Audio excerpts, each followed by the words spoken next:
గాంధీ భవన్లో TPCC president Mahesh Kumar Goud మాట్లాడుతున్నారు. ఇప్పుడు అలా చూద్దాం. ఒక ఎస్సీ లేకుండా ఒక మహిళ లేకుండా మంత్రులకు నడిచింది.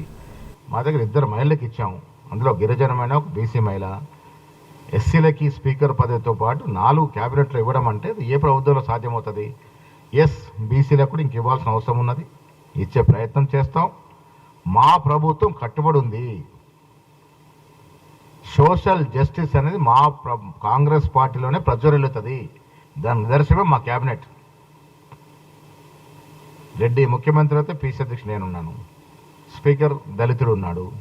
డిప్యూటీ సీఎం దళితుడు ఉన్నాడు. ఇంత మంచి కాస్ట్ జస్టిఫికేషన్ ఇంకే ఇతర పార్టీలో జరగదు. జరగదు. అది బీజేపీలో జరగదు. అదే ఏ ఇతర రీజనల్ పార్టీలో జరగదు.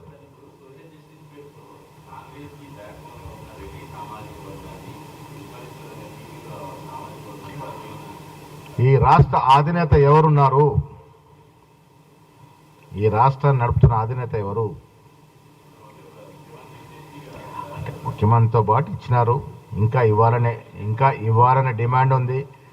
ఎస్, రెడ్డి సామాజిక వర్గానికి కూడా న్యాయం చేయాలనే తపనలో ఏఐసిసి ఉంది. ఇంకా 3 బెర్తులు ఉన్నాయి.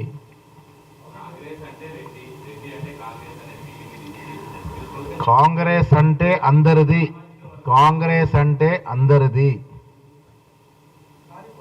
అని నినాదము ఇప్పుడు ప్రజ్వరిల్లుతున్నది.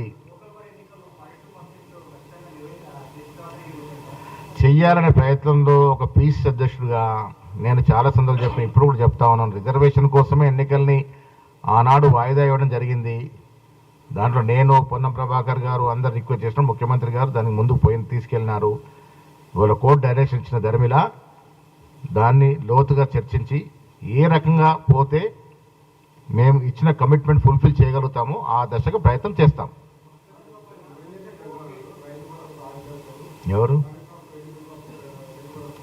అదే ఆ పార్టీలో జరిగింది అలాంటి యాక్టివిటీ. ఎన్నికల శాంపుల్ సరఫరా జరిపింది కేసీఆర్. హుజూరాబాద్ ఎన్నికల కొరకు దళిత బంధు తీసుకొచ్చాడు. ఎంతమందికి ఇచ్చాడు? పచ్చి మోసం. Congress party national party. Jagadish Reddy తెలుసుకోవాల్సింది ఒకటి ఏంటంటే, ఆయన మునుగోడులో ఏమిస్తున్నారు? ఉద్యోగ వృత్తి ఇస్తున్నారు. యాదవ్ గొర్రెలు ఇస్తున్నారు. మన తర్వాత కంటిన్యూ చేసినా వాళ్ళు. పచ్చి మోసం అంటే టీఆర్ఎస్ పార్టీ, కేసీఆర్. ఒక్క నిమిషం. కేసీఆర్ ఏది కూడా పరిపూర్ణంగా ఇంప్లిమెంట్ చేయలే. ఎన్నికల ముందు మాట ఇవ్వాలి, ఓటు వేసుకోవాలి, ఓట్లు దండుకోవాలి, తర్వాత ఫలాన్ని చిత్తగించాలి. ఇది బీఆర్ఎస్ పార్టీలో నడిచింది. అదే మాదిరిగా జరుగుతున్న భ్రమపడుతున్నాము. జగదీష్ రెడ్డి గారు జాతీయ పార్టీ గురించి ఒకసారి తెలుసుకోవాలి. మేము ఒక మాట ఇస్తే మాటను నిలబడతాం. తెలంగాణ ఇస్తానని చెప్పి ఇచ్చి తీరినాం. 6 గ్యారంటీ ఇస్తామని చెప్పి ఇలా ఇస్తా ఉన్నాము. నీలాగా ఎన్నికలకు కోసం స్టంట్లు వేసేటువంటి అలవాట్లు, ఆ ఫీట్లు వేసే అలవాట్లు మాకు లేవు.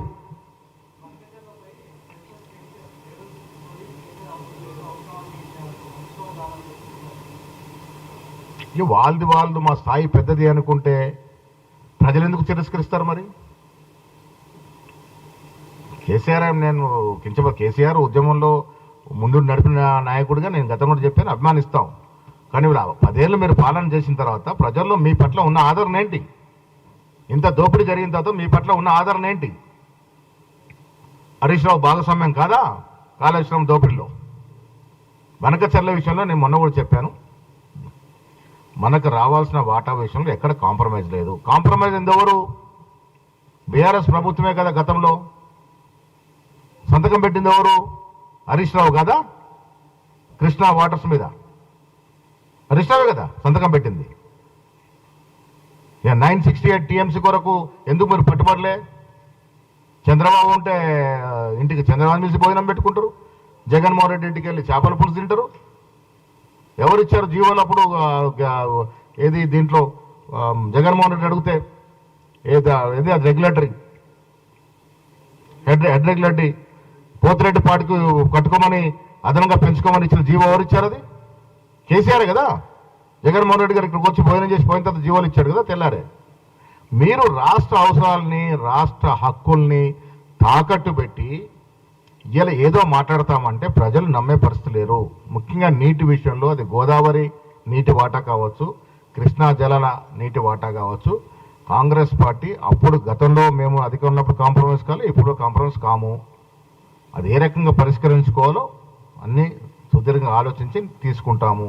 అక్కడ కట్టనిచ్చే అవకాశమే లేదు, మేము కట్టడానికి పర్మిషన్ ఇచ్చే అవకాశమే లేదు. కేంద్ర ప్రభుత్వం దగ్గర కూడా వీళ్ళు కాంప్రమైజ్ అవ్వడం వల్లగా వాళ్ళకు వెసులుబాటు దొరికింది గతంలో.